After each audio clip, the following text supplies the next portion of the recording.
وَمَا آتَاكُمُ الرَّسُولُ فَخُذُوهُ وَمَا نَهَاكُمْ عَنْهُ فَانْتَهُوا. أعوذ بالله من الشيطان الرجيم. بسم الله الرحمن الرحيم.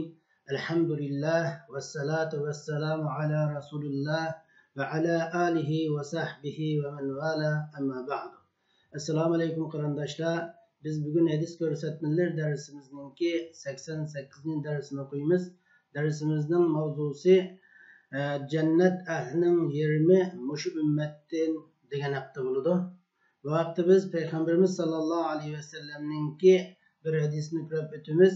Ya'ni mushu Ma'alimus Sunna an-Nabawiyya hadis ko'rsatmalari kitabımızın 231. dersini o'qib o'tamiz. Yine 231. hadisini bugün o'qib o'tamiz. An Abdullah ibn Mas'ud قال كنا مع النبي في قبة فقال أترضون أن تكونوا ربوع أهل الجنة قلنا نعم قال أترضون أن تكونوا ثلث أهل الجنة قلنا نعم قال أترضون أن تكونوا شطر أهل الجنة قلنا نعم قال والذي نفس محمد بيده إني لأرجو أن تكون نصف أهل الجنة وذلك أن الجنة لا يدخلها إلا نفس مسلمة وما أنتم في أهل الشرك إلا كالشعرة البيضاء في جلد الثور الأسود أو كالشعرة السوداء في جلد الثور الأحمر. Abdullah ibn Mas'ud radıyallahu anhu'dan rivayet kılındı ki o mundaq dedi. Biz Peygamberimiz sallallahu aleyhi ve sellem bilen bir çidirdi idik. Peygamber aleyhisselam mundaq dedi. Sizler cennet ahlinin tödden bir buluşqa razı bulamısılar degende biz ha ya Resulullah desek Resulullah sizler cennet ahlinin 3'ten 1 buluşqa razı bulamısılar dedi. Biz ha dedik. Resulullah sallallahu aleyhi ve sellem sizler cennet ahlinin 20 buluşqa razı bulamısılar depti. Biz ha razı bulmuz ya Resulullah desek Resulullah sallallahu aleyhi ve sellem dedi ki sizlerinin cennet ahlinin 20 buluşunlarını ben ümit kılıman. Aşında buluşu yani sizlerinin cennet ahlinin 20 buluşunla cennetke fakat musulman adam kirdi. Sizler müşrikler içinde şirk ahligin içinde fakat muşu qarı kalının tirisideki bir ak tükke okşaş yoki qizil kalının tirisideki qari tükke okşaş. Xuddi qari kalının tirisida ak tük intayin az bo'lganga o'xshash, qizil kalının tirisida qari tük intayin az bo'lgandek sizlar şirk yani müşrikler içinde yani musulman bo'lmagan odamlarga nisbatan sizlar musulmonlarning soni intayin az bo'ladi. Sanlar intayin az bo'lasizlar degan. Endi bu insanın kalbi fat şu kalpte bir xil Allah'tan korkunuşni paydo qiladigan narsalarga, qalbda Allah'ın azabından qo'rqishni qo'zg'aydigan narsalarga inson qalbi intayin ehtiyojli. Xuddi mushu metallar tashlab qo'yilsa, temir metallar tashlab qo'yilsa, uni ishlatilmasa, o yaxshi saqlanmasa, uningga dat yetib qolganga o'xshash, daqlashib qolganga o'xshash qalblar o pandi nasihat qilinmay tashlab qo'yilsa, uningga har xil dog'lar, har xil g'aflatlar yetib, qalb shuning bilan hayoti dunyoning shahvatlari bilan mashg'ul bo'ladi. Shunga qalbning endi mushundaq dağlardan saqlashning, g'aflatlardan saqlashning birdan bir durusi nasihat qilish, o'lgandan keyingi jazo mukofotni eslitish. Mushu jihatdan Peygamberimiz sallallohu alayhi ve sellem ümmetiga pat nasihat qildi ve qiyomat kunidagi ig'ir jinoyat, ig'ir azoblarni, qattiq qo'rqinishlarni ularga eslatdi. Peygamberimiz sallallahu aleyhi ve sellem sahab-ı ikramlarga bir günüsü Mina'da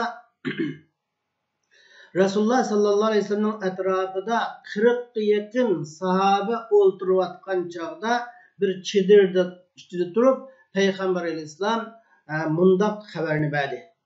Dozaqqa her 1000 adamdan 99 adam dozaqqa kirdi degan xabarni berganda sahabikanlar bu sözünü anlaganda cho'chib ketdi, qo'rqib ketdi-da, bu ahvol sahabilarga ig'ir keldi.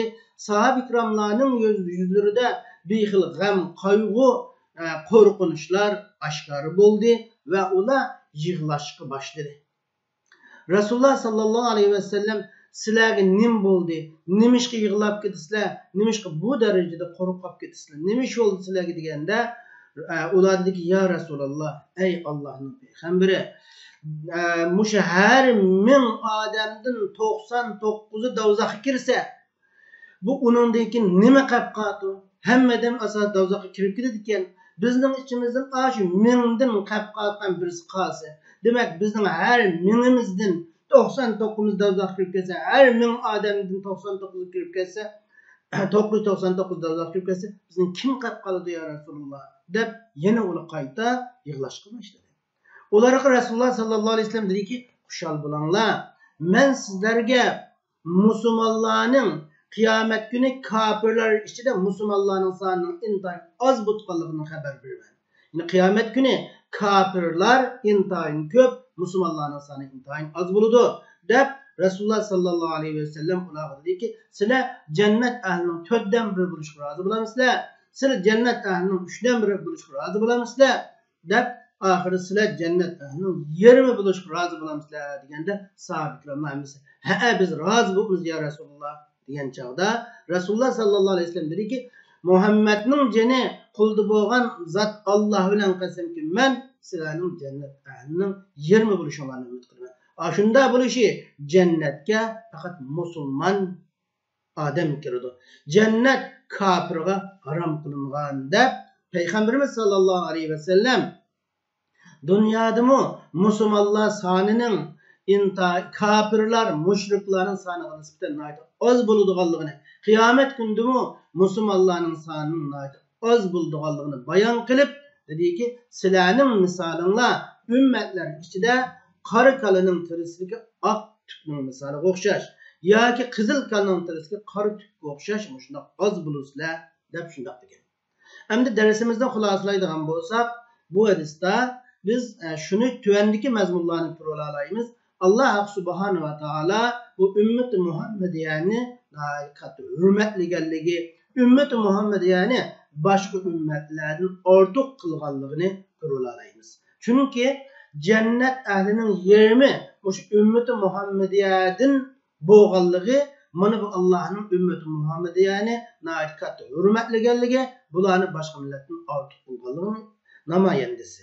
İkincisi, kafirlik holatda, kufr holatda ulab ketgan kishi asla jannatga kirmaydiganligini ko'ra olamiz. Chunki jannat kafirga harom qilingan.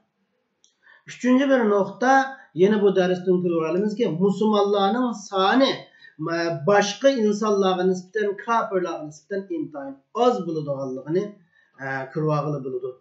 Alloh subhanahu va taolo hammamizni jannatga kiradiganlarning qatoridan bo'lishni nasib qilsin.